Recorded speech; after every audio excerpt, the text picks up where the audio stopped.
Médecine Augmentée vous présente cette semaine une nouvelle approche dans la réalisation des biopsies prostatiques.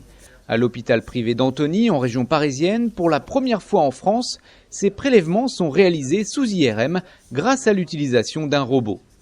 Commandé à distance, il permet d'ajuster le positionnement d'un guide pour le placer en regard de la cible préalablement localisée sur les IRM. Une technologie dont l'enjeu est d'augmenter la précision du geste et ainsi la certitude du diagnostic oncologique. Explication du docteur Alexandre Schul. Cette biopsie en pratique, elle nous permet de faire le prélèvement directement sous IRM, qui est la seule technique qui permet de voir réellement les cancers de prostate. On se sert d'un robot, qui est un robot en plastique, qu'on va actionner par un système à air comprimé, parce que vous savez qu'on ne peut pas mettre de métal dans l'IRM. Tout d'abord, on installe le patient dans la salle de l'IRM et on installe le robot entre ses jambes. Puis après, on va commencer réellement, en dehors de la machine d'IRM, à acquérir des images qui vont nous permettre déjà de préciser au robot où il se trouve, puis ensuite de préciser au robot où il doit aller, c'est-à-dire qu'on va localiser la cible et on va lui dire qu'il faut qu'il bouge, et le robot va tout seul bouger après, quand on lui aura donné l'ordre. Et à la fin, du coup, on pourra aller prélever exactement là où on aura dit qu'il fallait prélever.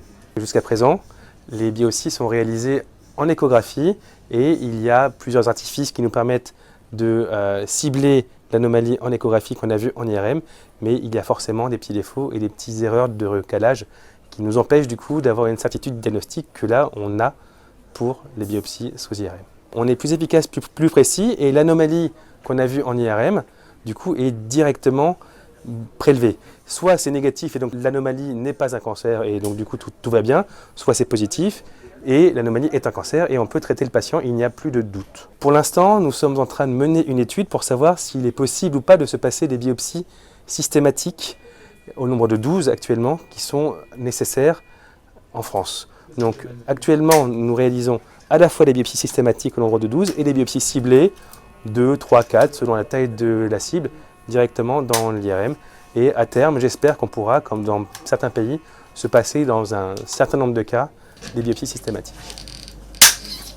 Tout l'enjeu, justement, c'est de pouvoir limiter la morbidité du geste de biopsie de prostate. On estime qu'il y a à peu près 1% de complications actuellement et on sait que c'est lié au nombre de prélèvements que l'on fait. Plus on fait de prélèvements, plus il y a de risques de morbidité. Nous, là, l'intérêt, c'est que vu qu'on sait qu'on est exactement dans la cible, on peut se limiter à 2, 3, 4 prélèvements à la place des 12 qui sont actuellement recommandés. Ça prend un petit peu plus de temps, mais ce n'est pas quelque chose de vraiment dramatique. Ça prend une demi-heure dans la machine d'IRM, alors que sous échographie, selon l'expérience du praticien, c'est entre 10, 15, 20, 30 minutes, rarement. Mais le principal défaut, c'est que c'est un examen qui est réalisé sous IRM, et comme vous le savez, on est en carence de nombre d'IRM en France. Donc du coup, il faut trouver de la place pour pouvoir faire ces prélèvements. Tout le monde est éligible dans la mesure où il est capable de tenir une demi-heure dans la machine d'IRM, qu'il n'y a pas de prothèse de hanche, qu'il n'y a pas de pacemaker ou ce genre de choses-là, encore que le pacemaker maintenant ça passe.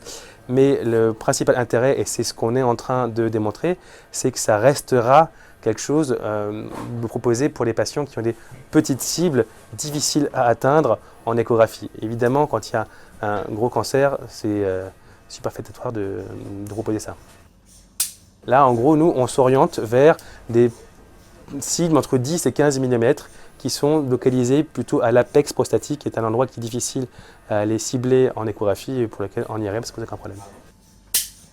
C'est la fin de ce numéro, merci de votre fidélité. Médecine Augmentée revient très vite pour vous présenter de nouvelles innovations médicales.